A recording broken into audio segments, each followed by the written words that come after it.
तो hello guys, episode के starting में हम सब जानवरों को देखते हैं जो भाग रहे होते हैं और तभी हमें पता लगता है कि वो किस वजह से भाग रहे होते हैं। और फिर हमें पता लगता है कि वहाँ पर दो एंशिएंट बीस्ट के आपस में फाइट चल रही होती है, जो कि एक पाइथन होता है और दूसरा गोरिल्ला होता है।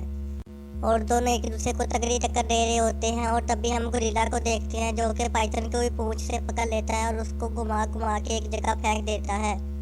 और फिर हमें बताया जाता है कि इस फाइट के बाद इंसान धरती पर आए और उन्होंने आकर क्यूआई रिफाइनर को जन्म दिया, जिनमें से फिर एक मॉर्टल फैमिली बनी।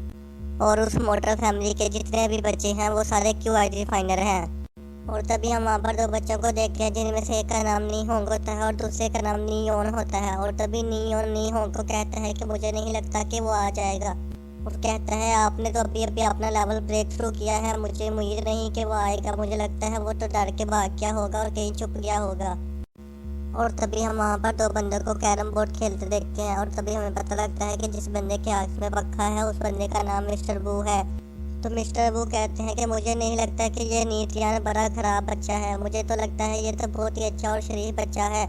और ये नी होंग और उसके सारे दोस्त उसको बिला वजह तंग करते रहते हैं और हर टाइम मारते पीटते रहते हैं। और तभी हम देखते हैं कि वहाँ पर नीतियान आ जाता है और कहता है कि तुम्हें क्या लगा मैं तुमसे डर जाऊंगा और फाइट के लिए नहीं आऊँगा। और कहता है कि मैं शक्तिमान और शक्तिमान कभी फाइट से नहीं डरता।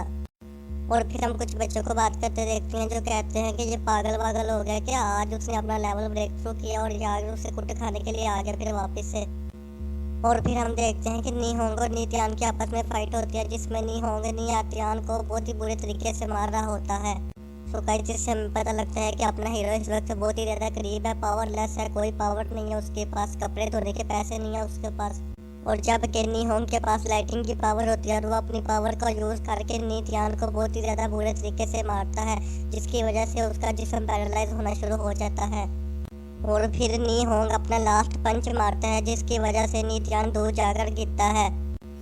और तभी हम देखते हैं कि उसका जिस्म पूरा पैरालाइज हो गया होता है, लेकिन वो बार बार उठने की कोशिश कर रहा होता है। और तभी मास्टर वो भी ये देखकर बहुत ही ज़्यादा हैरान होते हैं और कहते हैं कि लगता है कि नीतियान ये मैच बिल्कुल भी नहीं हारना चाहता, इसलिए वो बार बार उठकर फाइट कर रहा है। जिस पर वो दूसरा बंदा कहता है कि अब हमें क्या करना चाहिए, क्या हमें नीतियान को बचाना चाहिए।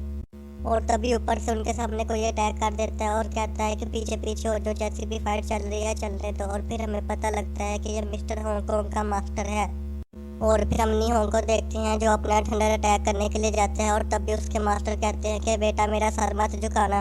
और फिर नी होंग अपना अटैक चार्ज करके सीधा नीतियान पर करने वाला होता है। और तभी हम नीतियान को देखते हैं जिसके पास एक ट्रेजर होता है और वो उसे पावर दे देता है, जिसकी वजह से वो उसका अटैक बड़ी आसानी से डॉज कर लेता है और उसको सीधा जमीन पर मार देता है।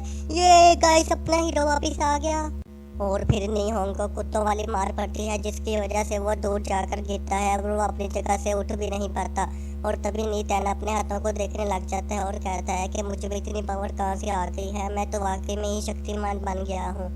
और फिर हम नी होंग के मास्टर को देखते हैं जो गुस्से में आकर नीतियान पर अटैक कर देते हैं, लेकिन तभी उनके अटैक को कोई डॉज कर लेता है। और फिर हमें पता लगता है कि वो क्लैन के मास्टर होते हैं, मगर नीतियान उनको दादाजी कहता है। और तभी हम मास्टर को देखते हैं जो अपने स्टूडेंट को जाकर देखते हैं और कहता है कि तुम्हारे नीतियान ने बिल्कुल भी अच्छा नहीं किया, इसको सजा मिलनी चाहिए। तो नीतियान कहता है कि सबसे पहले इसने मुझसे फाइट करने की बात की थी और मुझ पर हमला किया था, इसलिए मैंने भी अपने बचाव में इस पर हमला कर दिया। और फिर मास्टर उठते हैं और कहते हैं कि मिस्टर वो आप ही बता दीजिए कि क्लैन के रूल के हिसाब से इसकी क्या सज़ा होनी चाहिए। तो मिस्टर वो कहते हैं कि क्लैन के रूल के हिसाब से इसको 3 साल के लिए लिंगियन माउंटेन में भेज देना चाहिए।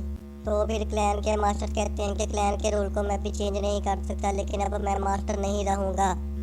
जिसकी ये बात सुनकर सब लोग बहुत ही ज़्यादा शॉक होते हैं। और फिर वो अपने सेकंड भाई के पास आता है और उसे कहता है कि अब से इस क्लैन के मास्टर तुम बनोगे। और कहता है कि मैं बहुत ही ज़्यादा बुरा हो चुका हूँ और अब मुझ में इतनी पावर भी नहीं रही कि मैं क्लैन की जिम्मेदारियाँ संभाल सकूँ, इसलिए मैं क्लैन की सारी जिम्मेदारियाँ तुम्हें देता हूँ। और कहता है कि मुझे उम्मीद है कि तुम फ्यूचर में नीतियान के साथ अच्छा बिहेव करोगे। और फिर क्लैन मास्टर नीतियान को कहते हैं कि तुम मेरे साथ चलो और उसे अपने साथ ले जाते हैं। और तभी हम तो बच्चों को देखते हैं जो आपस में बात कर रहे होते हैं और कहते हैं अब तो नी होंग और ज़्यादा अक्कर में आ जाएगा। और फिर नीतियान जब पीछे मुड़कर देखता है तो वो मास्टर इवल स्माइल देता है, जिस पर नीतियान कहता है कि मैं तुम्हें छोड़ूंगा नहीं और कहता है कि मैं इस बात का बदला जरूर लेकर रहूंगा एक दिन। और फिर नेक्स्ट सीन में हम ग्लैन मास्टर को देखते हैं जो नी टैन से कहते हैं कि तुमने नी होंग को कैसे पीटा। तो नी टैन कहता है कि ऐसा लगा कि मेरे अंदर बहुत ही ज़्यादा पावर आ गई है, लेकिन अब मेरे अंदर कोई भी पावर मुझे महसूस नहीं हो रही। ऐसा लगता है कि जब मैं कभी खतरे में होऊंगा तो तब वो मेरी पावर एक्टिवेट हो जाएगी। और तभी नी टैन ये कहते कहते वहीं पर ही बेहोश हो जाता है। और तभी ग्लैन मास्टर उसको उठाकर कहते हैं इसे तो बहुत ही ज़्यादा बुखार है। और फिर नेक्स्ट सीन में हम नीतन को उसके कमरे में देखते हैं जहाँ पर उसकी आंटी उसका ख्याल रख रही होती है। और तभी क्लैन मास्टर आकर कहते हैं कि इसकी कंडीशन अभी कैसी है, जिस पर आंटी कहते हैं कि इसकी कंडीशन बिल्कुल भी नॉर्मल नहीं है, इसको बहुत ही ज़्यादा फीवर है। तो फिर क्लैन मास्टर कहते हैं कि मैंने सिटी में ऐलान करा दिया है, चाहे कोई जितना भी फेमस डॉक्टर क्यों ना हो, जो कोई भी मेरे नीतन को ठीक करेगा मैं उसको रिवार्ड दूंगा।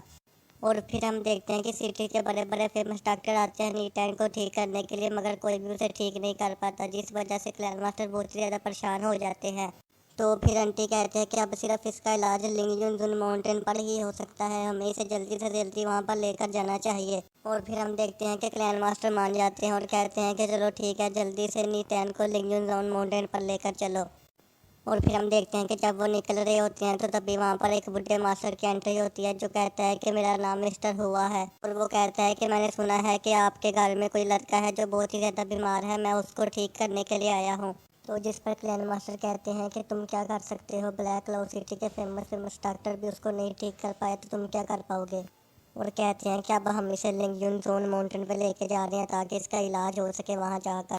तो जिस पर बुढ़ा मिस्टर हुआ कहता है कि लिंगयुन जोन के ओल्ड क्लैन हेड वहाँ पर मौजूद नहीं है, अगर आप इसको वहाँ पर ले गए तो इसका इलाज नहीं हो सकेगा और ये रास्ते में ही मर जाएगा।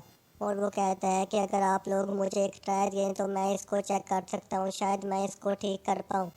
तो फिर क्लैन मास्टर आंटी से कहते हैं कि हमें एक दफ़ा चेक कर लेना चाहिए, शायद ये ओल्ड मैन हमारे नी टैन को ठीक कर दे। और वो ये भी कहता है कि मुझे इसकी आंखों में डॉक्टरी का तेज नज़र आ रहा है कि ये मेरे नीतैन को ठीक कर पाएगा। और फिर नेक्स्ट सीन में हम नीतैन को देखते हैं जो एक बाथटब में बैठा होता है और उसकी आंटी उसके अंदर ठंडा पानी डाल रही होती हैं। और तभी वो बुढ़ा मिस्टर हुआ कहता है कि आप दोनों यहाँ से बाहर चली जाइए, ताकि मैं नहीं चाहता कि मेरा इलाज कोई देखे और मैं इसका इलाज सीक्रेटली करना चाहता हूँ। तो जिस पर वो दोनों कमरे से बाहर चले जाते हैं।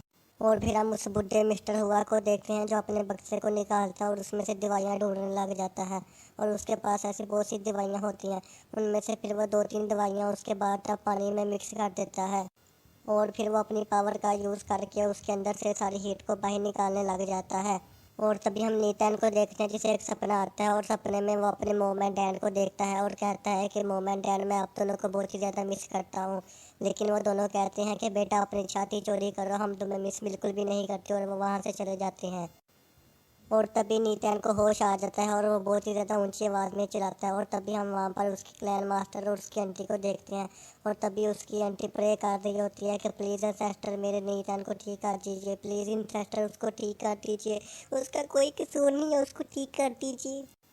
और फिर तभी नीतैन को हम एक और जगह पर देखते हैं जहाँ पर लावा ही लावा होता है और हर तरह आग ही आग और ज्वालामुखी फट रहे होते हैं।